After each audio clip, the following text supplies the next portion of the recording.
ओम नमः शिवाय। हमने ज्योतिष की पाठशाला के पिछले अध्यायों में हमने राशियों के बारे में बात की, भावों के बारे में बात की और पिछले कुछ वीडियोस से हम बात कर रहे हैं ग्रहों के बारे में। आज के वीडियो में हम ग्रहों की मैत्री को समझेंगे और सबसे इम्पोर्टेंट यानी सबसे महत्वपूर्ण हम ग्रहों की पंचधा मैत्री को समझेंगे, जो कि तात्कालिक मैत्री होती है पत्रिका में। और किसी भी भाव की विवेचना में ग्रहों की पंचधा मैत्री को समझना अत्यंत आवश्यक है, क्योंकि इसके बिना आप किसी भी निष्कर्ष पर नहीं पहुंच सकते। तो आज की वीडियो को अत्यंत ध्यान से देखें और ग्रहों की मैत्री को और पंचधा मैत्री को अवश्य समझें, क्योंकि आपको जब भी आप कुंडली की विवेचना करेंगे तो आपको इस बात का ज्ञान होना अत्यंत आवश्यक है। यानी जब आप किसी भाव की विवेचना कर रहे हैं तो भाव स्वामी को देखेंगे और भाव स्वामी के साथ तात्कालिक पत्रिका यानी जिस पत्रिका की विवेचना आप कर रहे हैं उसमें बाकी के ग्रहों के साथ इसका क्या संबंध है और उन संबंधों के आधार पर ही ग्रह अपना फल करते हैं। तो इसलिए पंचधा मैत्री को समझना अत्यंत आवश्यक है। तो आज की वीडियो में हम इन्हीं बातों को डिटेल समझेंगे। तो आइए चलते हैं सिस्टम पे और इनका विस्तृत विवेचन हम करेंगे इस वीडियो में।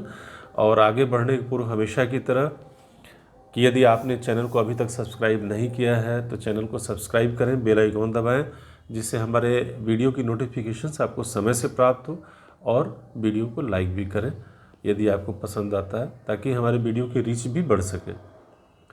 आइए चलते हैं सिस्टम पे। हम शुरुआत करेंगे ग्रहों की नैसर्गिक मैत्री से और इसके बाद हम ग्रहों की तात्कालिक मैत्री को देखेंगे, ग्रहों की पंचधा मैत्री को देखेंगे। हर मैत्री का एक चार्ट आपको मिलेगा। आप यदि चाहें तो अपने रिकॉर्ड के लिए इसका स्क्रीनशॉट लेकर रख सकते हैं। तो हम शुरू करते हैं ग्रहों की नैसर्गिक मैत्री के बारे में। तो ग्रहों की नैसर्गिक मैत्री को हम देखेंगे तो ग्रहों के परस्पर संबंध 3 प्रकार के होते हैं। पहला मित्र का संबंध, दूसरा सम का संबंध और तीसरा शत्रु का संबंध। प्रत्येक ग्रह अपने साथी ग्रहों को यानी साथ के ग्रहों को किस ढंग से समझते हैं या देखते हैं, ये आप इस चार्ट से भली भांति समझ सकते हैं। सूर्य, चंद्र, मंगल और गुरु को अपना मित्र मानते हैं, ये आप ध्यान से देख लें। और बुध को सम समझते हैं और शुक्र और शनि को अपना शत्रु मानते हैं। इस प्रकार से चंद्र, सूर्य और बुध को अपना मित्र मानते हैं। मंगल, गुरु, शुक्र और शनि को सम समझते हैं, चंद्रमा का कोई शत्रु नहीं है। और मंगल, सूर्य, चंद्र और गुरु को अपना मित्र मानते हैं और शुक्र और शनि को सम समझते हैं और बुध को अपना शत्रु मानते हैं। बुध, शुक्र और सूर्य को अपना मित्र मानते हैं, मंगल और गुरु को सम समझते हैं और चंद्र को अपना शत्रु मानते हैं। यहाँ पर विशेष ध्यान दीजिएगा कि चंद्रमा बुध को अपना मित्र मानते हैं, जबकि बुध चंद्रमा को अपना शत्रु मानते हैं। और इस प्रकार कई ग्रहों में आप देखिएगा, आप ध्यान से समझेंगे तो सारी बातें समझ में आएंगी और इनका ध्यान रखना अति आवश्यक है। गुरु, सूर्य, चंद्र और मंगल को अपना मित्र मानते हैं, शनि को सम मानते हैं और बुध और शुक्र को अपना शत्रु मानते हैं। शुक्र, बुध और शनि को मित्र मानते हैं और मंगल और गुरु को सम भाव रखते हैं इनके प्रति। यानी ध्यान दीजिएगा यहाँ भी कि गुरु शुक्र को शत्रु समझते हैं, जबकि शुक्र गुरु को सम मानते हैं और सूर्य और चंद्र को शुक्र अपना शत्रु मानते हैं।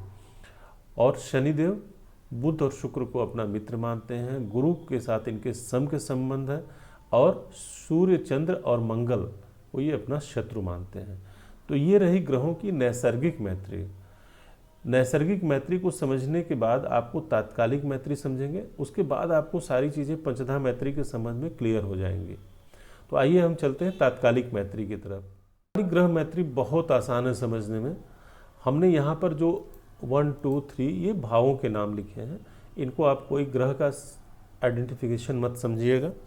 तो यहाँ पर आप देख रहे हैं, ध्यान से देखिएगा कि यदि कोई ग्रह इस भाव में है, जैसे मान लीजिए कोई ग्रह इस भाव में स्थित है,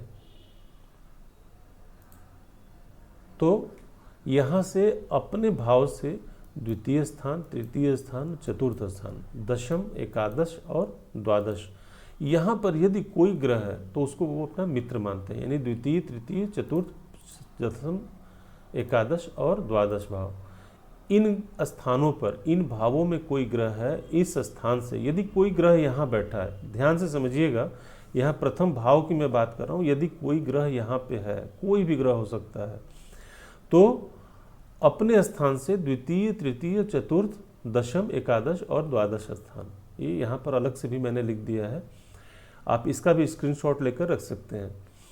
तो इन स्थानों पर यदि कोई ग्रह है तो उसको यहाँ पर स्थित ग्रह अपना मित्र मानता है। इसके अलावा प्रथम स्थान पे, पंचम और छठे, सातवें, आठवें और नौवें भाव में यदि यहाँ पे कोई ग्रह है तो उसको, ये ग्रह जो कि यहाँ लग्न में स्थित है, उसको अपना शत्रु मानते हैं। तो जैसे प्रथम, पंचम, छठे, सातवें, अष्टम और नवम भाव में ये यहाँ पर ये तात्कालिक ग्रह मैत्री है। हमने नैसर्गिक मैत्री देखी, अब हमने तात्कालिक ग्रह मैत्री को समझ लिया। तो अब इनका कैसे हम आगे इस्तेमाल करेंगे, ये पंचधा मैत्री में हम देखेंगे। ग्रहों की पंचधा मैत्री में 5 चैप्टर्स आते हैं, इनको भी समझना अति आवश्यक है।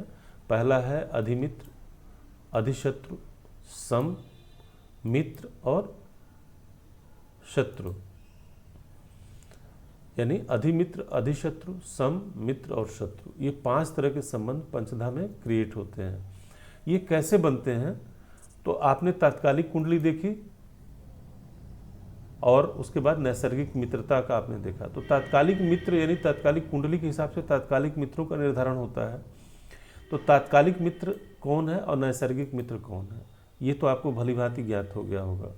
तात्कालिक मित्र तो आप जब पत्रिका कोई देखेंगे तो उसके आधार पर ही आप निर्णय लेंगे। तो यदि पत्रिका में कोई ग्रह तात्कालिक मित्र है और नैसर्गिक मित्र है तो वो क्या हो जाएगा, वो होगा अधिमित्र।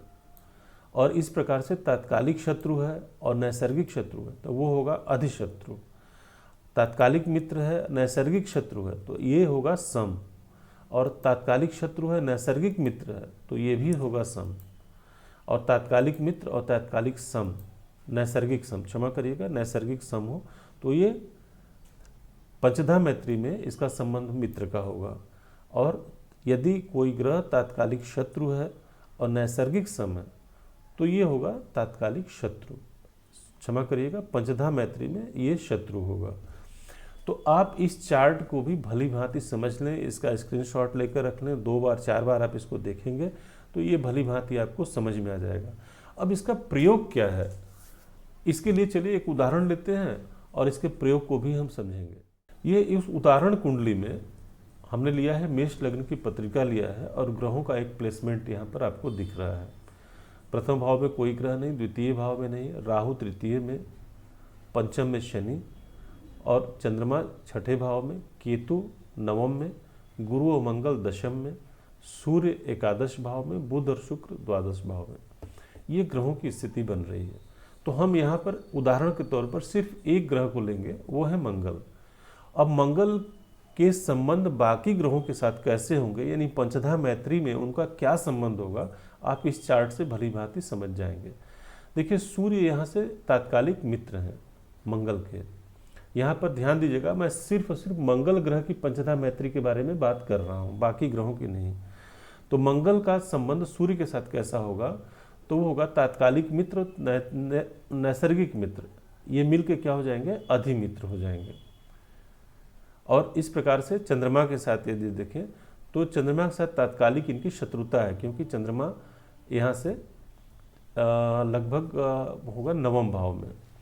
तो नवम में शत्रुता का भाव होता है, तो तात्कालिक शत्रु लेकिन नैसर्गिक मित्र है चंद्रमा, तो यहाँ पर चंद्रमा के साथ सम का संबंध होगा।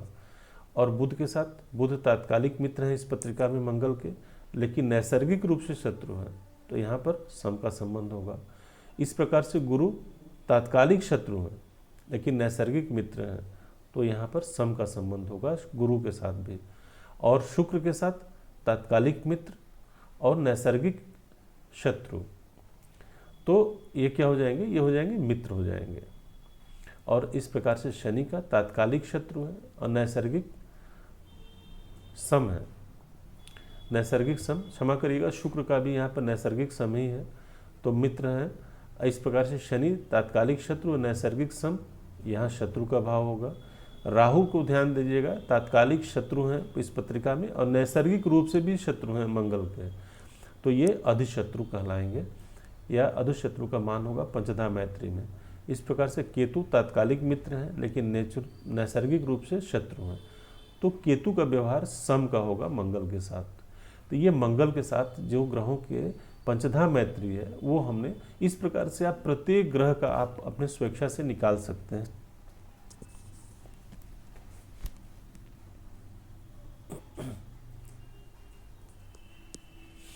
अब इसका प्रयोग क्या है ये भी आप संक्षेप में समझ लें। प्रयोग ये है कि मंगल क्या है, इस पत्रिका में लग्नेश है। लग्नेश का मतलब आपका पूरा तन, आपका पूरा व्यक्तित्व।